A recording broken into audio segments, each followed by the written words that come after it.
Well, I'm going to give you a little assignment to begin with. Is everybody present? We are going to plunge into the planetary qualities. And as you know, they are the structure of the astral body. We've had the temperaments, and the temperaments in adolescence begin to sink down, and these come more to the forefront. So if any of you are at home with an adolescent, start watching and seeing what new capacities, new life approaches arise. Because people often get really damned into their temperaments. And they're called basic attitudes or planetary qualities, and they are not unique as much as to anthroposophy and Steiner. The Dutch started using these as a way of career counseling for adolescents in, I think, the 50s.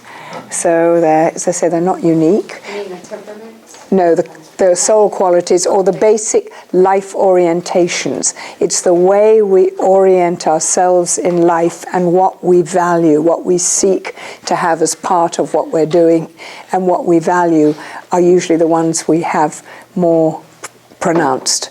I will say more about this later, but that's what we're going to look at this afternoon. You've had lots on the planets. This is really just as it works, particularly in working groups. So I thought I'd just, before I contaminate the field, invite you to go back to periods in your adolescence when you had a task, you had to accomplish something with your fellow human beings. You know, maybe it's a class trip or a play or something, and just watch yourself in that situation and see if there's one or two roles you always played. You know, were you the person who organized it? Were you the person who tended to the child in tears behind a bush because they didn't get a part? Were you the person who, went around cracking jokes or something? See if you could give yourself a couple of labels for that period. And I'll give you 5 minutes. What? In adolescence, yeah. Adolescence was quite a while ago. Well, I mean, you can look in other times, but that's the time when they begin to emerge. You can look in your 20s too. Don't feel, or 70s too, if you really insist. Well, the thing is that you, in a working group, you need all of them. We all have all of them within us. That's for starters, just as we have all the temperaments. And in a working group, you really need all of them represented. In a social group or a study group, you don't to quite the same extent. But what tends to happen in a group is you form, and you need in the situation what you have to bring. So if you like to have the big picture, as Robin had, you're going to feel very uneasy and at a loss if it doesn't exist. So usually you have, as I say, your primary, 2 or 3 usually have more highly developed. You have them to contribute and you need them in the situation. What tends to happen is everybody just goes on automatic, and the person who organizes, and the person who listens, and this goes on for a while, and people become increasingly frustrated, and it leads to conflict or loss of interest. And so the ideal is if you can discover yours and others and start to move them around a bit, and also to see that each one is a gift, but it also can be a curse. How can I use the ones I've got more creatively? We often have one that totally trips us up. I mean, that we just can't do at all. That's often a way of finding out what we have got, if you're in any doubt of that.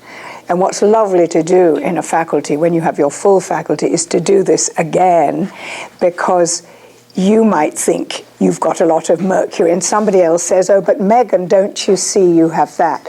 And they've been doing this in the Detroit school every year since we first introduced it, and you have new faculty coming in. And then helping get more flexible within it. When I worked with Japanese students, we would have, in a non-threatening time, like a little social event, I would have to arrange the flowers. Can you imagine, with a group of Japanese students, that I have any capacity to do a floral arrangement like them?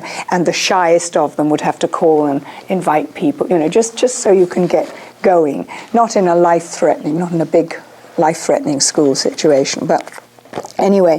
And I tend to describe them in terms of the Greek gods. That's how they first sort of grab me. And you might find you have one part of it and not another. So I'll just sort of roll through them, and we'll stop as we go along and see who identifies with it. So I always start with Mars, because Mars is the great initiator and doer here. And usually the first on the scene. It's the person who comes into the room and says, right, let's get going here. Usually the first to speak, the first to act, the first to call for action. And everything from the ruthless pioneer, like Napoleon marching on Moscow without a second's thought, to the very energetic organizer. Mars initiates action and seeks to change, shape, and subdue the world. I mean, basically every day is a new battleground. Planning or being aware of consequences is not a strength of Mars at all. So no sense of time and timing. Off we go, and here we go, and who cares who gets left behind?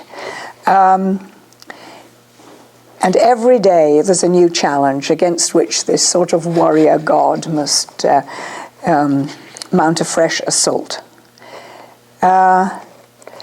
And it's right from these huge sort of pioneering activities to the housewife who's always sort of popping the dirty dishes in the sink and you know, getting through it to get on to the next thing.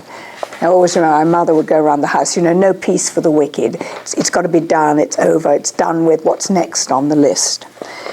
Mars rules speech, as we've heard, so can be great talkers, can be wonderful speakers.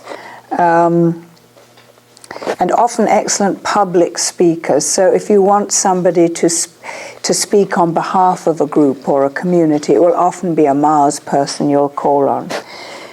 They can be brutally frank at times. They're not afraid of conflict like other people. And they can wound. But they will also engage in conflict with great honesty. It's a very powerful energy. It's impulsive, ambitious, dynamic, and sometimes dangerous. In his drive to get going, he may ride roughshod over anyone who stands in his way. But there's enthusiasm, there's vitality, and iron determination. Iron is the metal that belongs to Mars. And it will always stop a group it will prevent a group from stagnating. You haven't got enough Mars in a group, it'll just get really flaccid and stagnant. The strengths are this courage, energy, enthusiasm, determination in getting things going again and again and getting them done. No one will tackle a task, even an unpleasant one, with more vigor and immediacy. The dangers is obviously action for action's sake. No forethought, rough riding over others, manipulating, controlling, turning the group into a battleground. I'm doing the real extreme. Nobody has that here that I'm aware of in extreme. And too much Mars in a group will lead to burnout. What Mars needs, Mars is really well, they're all vulnerable in their own way, but Mars is very vulnerable. When you have the stories of Mars, he's often alone, sort of shouting into the void, and the other gods are ignoring him. So it can be very, very vulnerable. And so a lot of compassion is needed and ways found to contain these energies. Mars rules rose bushes, and they're very, you know, you spoke about them earlier, Robin, in the plant world. These ferocious thorns, these extraordinarily beautiful blossoms, and then they put out runners, don't they, rose bushes. They're always, so they need pruning. You have to prune the Mars person a little, but don't ever tell the Mars there's nothing to be done. If you can't buy a new school tomorrow and, you know, double your enrollment, there'll be something that a Mars person can do until the rest of the group's ready to make a major decision. So those are a few things about Mars. There's lots of chuckles. Who thinks they've got any Mars in them?